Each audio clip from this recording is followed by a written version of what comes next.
What happens when the most unpredictable former president in American history sits down with one of television's sharpest interviewers? The Graham Norton Show has long been a staple of British late-night entertainment, renowned for its blend of celebrity glamour, witty banter, and the occasional moments of unscripted chaos. Over the years, the show has hosted everyone from Hollywood A-listers to global icons, often turning potential awkwardness into viral gold. But nothing in its storied history could have prepared the audience or the host himself for the explosive encounter that unfolded when Donald J. Trump graced the famous red couch. This wasn't a standard promotional pit stop for a book or a political comeback. No, this was a high-stakes collision of egos, ideologies, and unfiltered personalities. A masterclass in tension that had viewers glued to their screens, hearts pounding, unable to look away. Before we delve into the blow-by-blow account of what transpired, pause for a second. If you're reading this, hit that subscribe button and leave a comment below sharing whose side you're on after absorbing this tale. Trust me, by the end, you'll have strong opinions brewing. The evening began like any other episode of The Graham Norton Show, filmed in the heart of London at the BBC studios. The set was alive with the familiar warmth of soft lighting, plush red seating arranged in a semicircle, and a live audience buzzing with anticipation. Graham Norton, the affable Irish host with his trademark charm, mischievous grin, and impeccable timing, strode onto the stage to thunder his applause. Dressed in a sharp suit, he exuded the effortless confidence of a man who had mastered the art of disarming celebrities with a glass of wine and a well-timed quip. Tonight's lineup promised intrigue, a mix of actors, musicians, and, of course, the headliner, Donald Trump, the 45th President of the United States, whose mere presence had sparked weeks of media frenzy. Whispers in the green room suggested this could be ratings dynamite, but no one foresaw the fireworks ahead. As the theme music faded and Norton settled into his chair, he welcomed the guests one by one. The audience cheered for the Hollywood stars sharing the couch, but when Trump was announced, the reaction was a cocktail of enthusiasm and unease. Polite applause mingled with hesitant murmurs. Trump emerged from backstage with his signature swagger, waving to the crowd like a conquering hero. He adjusted his red tie, flashed a thumbs up, and took his seat on the end of the couch, exuding the aura of a man who viewed every room as his domain. Norton, ever the gracious host, leaned in with a welcoming smile. "Donald, lovely to have you here. I have to say, you're quite possibly the most talked about person on the planet. How does that feel?" Trump leaned back, crossing his legs, a picture of self-assuredness. "Well, Graham, I'll tell you, it's tremendous. People love talking about me. I get ratings like nobody's ever seen. When I'm on television, millions watch. Millions. Your show tonight? Probably the biggest audience you've ever had." The Lion Jude chuckles from the audience, but the laughter carried an edge. Was it amusement or irony? Norton, swirling a glass of wine in his hand, responded with his characteristic wit. "Yes, well, we do all right for ourselves usually.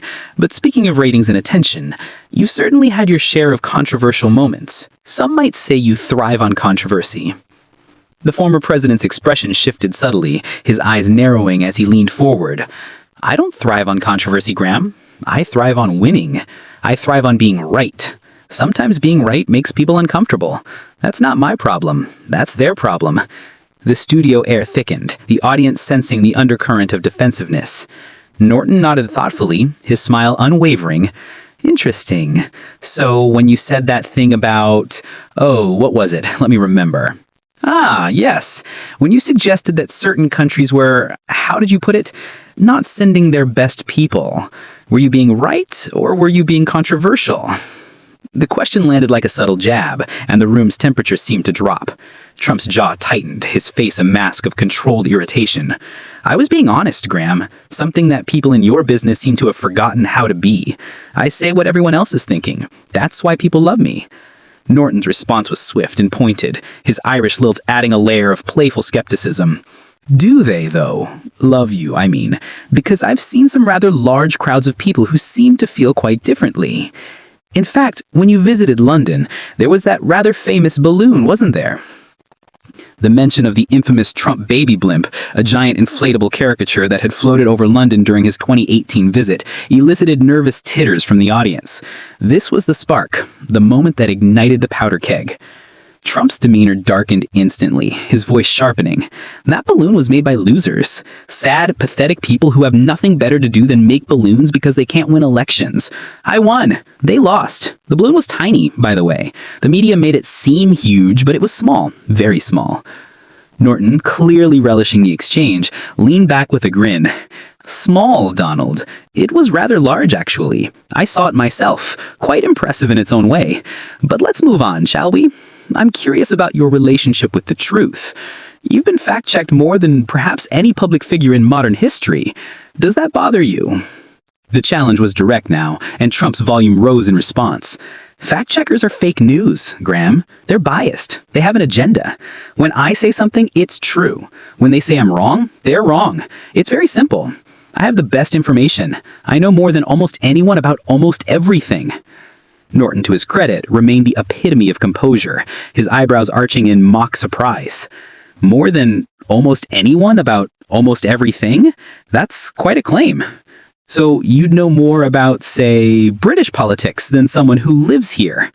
Without missing a beat, Trump doubled down. Absolutely, I know your politicians. Some of them are friends of mine, great people. Some of them, not so much. But I understand what's happening in Britain probably better than most British people. The audience, once chuckling, now watched in rapt silence, the playful vibe evaporating. Norton pressed further. Fascinating. And you'd know more about climate science than climate scientists? Trump waved a hand dismissively. Climate change is a hoax created by China to make American manufacturing non-competitive. I've said this many times. The scientists you're talking about are paid to say what they say. I'm not paid by anyone. I'm independent. I think for myself. Norton's eyebrows rose higher, his tone laced with incredulity. You think climate change is a hoax created by China? Even though you've seen the effects of extreme weather, rising sea levels, and have properties that are literally affected by these changes? Trump's face flushed, his words tumbling out defensively. My properties are fine. They're beautiful. The best properties in the world. And I know what's a hoax and what isn't. I've been right about everything, Graham. Everything. People doubted me when I said I'd run for president. I won. People doubted me when I said I'd build the wall. I built it. People doubt me now, and I'm still winning. Norton took a deliberate sip of wine, allowing the silence to stretch. You built the wall. I'm not sure that's entirely accurate, is it? I mean, portions were built, portions were renovated, but the entirety of what you promised didn't quite materialize, did it? This was the turning point, the moment the interview veered from tense banter into outright confrontation. Trump's posture stiffened, his showman facade cracking. That's fake news, Graham. Typical media lies. The wall is built. It's there. It's protecting America. You can't just say things that aren't true on your show. The irony hung heavy in the air, drawing a few gasps from the audience. Norton leaned forward, his voice steady. Donald, I'm simply asking questions based on publicly available information. If you're uncomfortable with questions, perhaps this wasn't the right venue for you. In a dramatic flourish, Trump stood abruptly, his face reddening. I'm not uncomfortable with anything. I'm the most comfortable person you'll ever meet. What I'm uncomfortable with is being ambushed on a show that's supposed to be fun and entertaining. This isn't journalism, Graham. This is a hit job. Norton stayed seated, gesturing calmly to the couch with his wine glass. Donald, please sit down. Nobody's ambushing you. I ask all my guests questions. Some of them are challenging. That's part of what makes conversation interesting, don't you think? But Trump remained on his feet, towering over the host, his fury barely contained. Interesting. You want interesting? Let me tell you what's interesting. What's interesting is that I agreed to come on your little show, give you the ratings boost you desperately need, and this is how you treat me? With disrespect? With fake questions based on fake news? The studio fell into stunned silence. The playful atmosphere shattered. Norton set his glass down deliberately. Little show? Donald, the Graham Norton Show is one of the most watched chat shows in the world. We don't need you for ratings. We invited you because we thought it would be interesting to have a conversation. Clearly, I was mistaken about your willingness to have an actual conversation. Trump's voice boomed. Don't you dare talk to me about conversation. I've had conversations with world leaders, presidents, kings, people who actually matter. You sit here on your red couch getting celebrities drunk and asking them silly questions about their movies. That's not conversation, Graham. That's entertainment for people who don't have anything better to do. Norton rose slowly, his shorter stature belying a commanding presence. Yes, it is entertainment. That's quite literally the point. But even in entertainment, there's room for honesty and accountability. You came here knowing full well what this show is. You agreed to sit on this couch, drink wine, and have a chat. What you're really upset about is that I'm not fawning up for you the way you're accustomed to. Fawning? I don't need anyone to fawn over me. My accomplishments speak for themselves. I've done more in 4 years than most people do in a lifetime. I've created jobs. I've strengthened the economy. I've made America respected again. What have you done, Graham? Made people laugh? Congratulations. Very impressive. The condescension was thick, but Norton's reply was ice cold. Yes, actually, I have made people laugh. In a world full of division and anger, and people like you who thrive on chaos, making people laugh is rather important. It brings joy. It creates moments of unity. It reminds people that we're all human. But beyond that, I've created a space where honest conversations can happen, where people can be vulnerable and real. You, however, don't seem capable of either. Trump's eyes narrowed to slits. I'm more real than you'll ever be. Everything about me is real. My success, my businesses, my impact on history. You want to talk about being human? I connect with millions of people. Real people. Working people. Not the elite snobs who watch your show and think they're sophisticated because they laugh at your jokes. Norton tilted his head, unfazed. Elite snobs? Donald, you were born into wealth. You've lived in a golden tower with your name on it. You spent your entire life surrounding yourself with luxury and excess, and you have the audacity to talk about real people and working people as if you have any idea what their lives are actually like. I know exactly what their lives are like because I fight for them every single day. I fight against people like you who look down on them, who mock them, who think they're stupid. Those people elected me because they knew I was on their side. They knew I understood them. What do you understand, Graham? How to ask vapid questions and giggle at your own jokes? I understand that when someone is this defensive, this angry at being asked simple questions, it usually means they're hiding something. What are you hiding, Donald? What are you so afraid of? That a conversation on a chat show threatens you this much? The question pierced the air like a dagger. Trump faltered, his mouth opening and closing before he found his words. I'm not afraid of anything. I face things you couldn't even imagine. I've been investigated, prosecuted, attacked from every direction, and I'm still standing, still fighting, still winning. You think your little questions scare me? You think you can intimidate me with your smug British attitude and your wine glass? Norton sipped his wine slowly. I'm not trying to intimidate you, Donald. I'm simply treating you the way I treat everyone else, with questions, with curiosity, with a bit of skepticism when what you're saying doesn't match reality. If that feels like intimidation to you, perhaps you should ask yourself why. Trump turned to the audience, arms outstretched. You see this? This is what they do. They twist everything. They make you look like the bad guy when all you're doing is defending yourself. I came here in good faith, and I'm being attacked. This is exactly what happens every single time. The media, the establishment, they can't handle the truth, so they attack the messenger. A cough from the audience broke the tension briefly. Norton glanced their way before refocusing.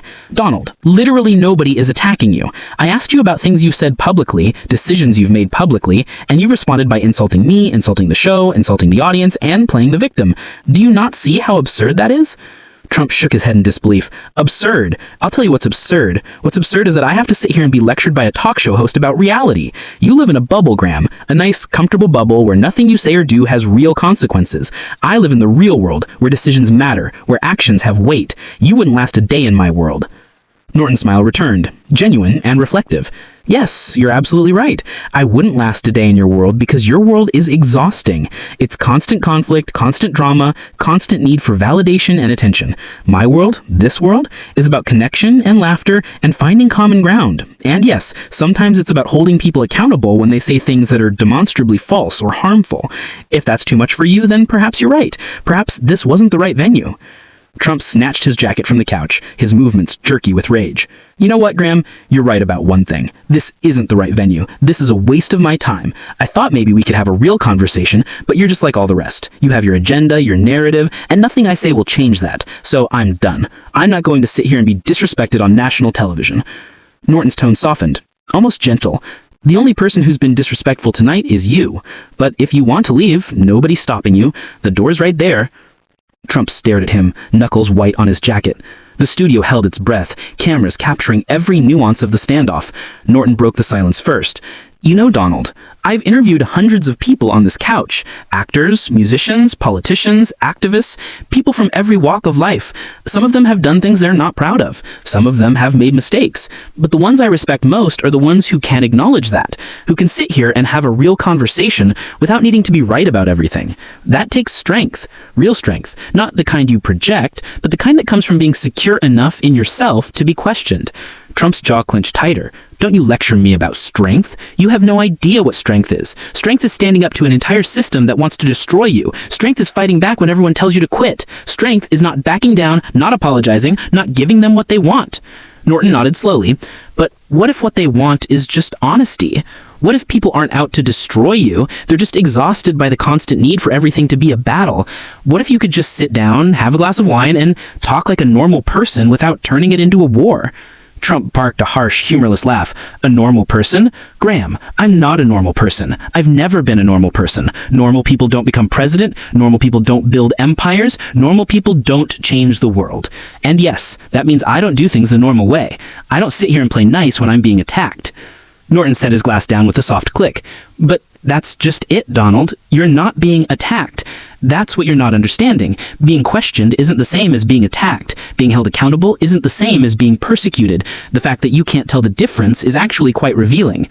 Trump's frustration boiled over. You don't get to tell me what I'm experiencing. You don't get to define my reality. I know when I'm being attacked because it happens to me constantly. From the media, from my opponents, from people who smile to my face and then stab me in the back. You think you're different? You think your polite British manners make this anything other than what it is?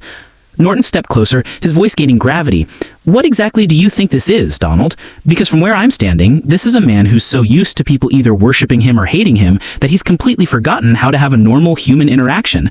You came on this show expecting one of two things. Either I'd treat you like a king, or I'd attack you like an enemy. And when I did neither, when I simply treated you like a guest and asked you questions, your entire framework collapsed. The words struck home, leaving Trump momentarily speechless, his face a storm of emotions. Norton pressed on, his tone quieter. I don't worship you, Donald, and I don't hate you, Donald. I'm curious about you. I wanted to understand how someone with your background, your experiences, your platform sees the world, but you won't let anyone in. You can't, because the moment you stop performing, the moment you're just a person sitting on a couch having a conversation, you're vulnerable, and you can't allow yourself to be vulnerable.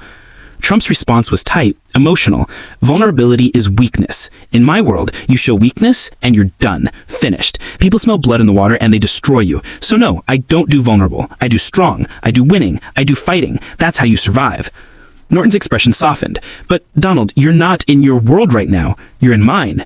And in this world, on this couch, vulnerability isn't weakness. It's the only thing that actually connects people. All those millions of people you say love you, do they really? Or do they love the character you play, the performance? Because I don't think you've let anyone see the real person underneath in a very long time, maybe ever. The silence was profound, Trump's face cycling through anger, confusion, maybe even a flicker of pain. The real person underneath doesn't matter. What matters is what you accomplish, what you build, the mark you leave. Everything else is just noise. Norton had his head. That's the saddest thing you've said all night, because at the end of the day, buildings crumble, empires fall, and what you've accomplished becomes a footnote in history books. What actually matters is the connections you made, the kindness you showed, the humanity you brought to the world. And from everything you said tonight, I'm not sure you understand that at all. Trump met his gaze, his expression unreadable. Contempt, pity, maybe recognition. You live in a fantasy world, Graham. A nice fantasy where being kind and making people laugh is enough. But that's not the real world. The real world is hard and cruel. And if you're not tough enough, it eats you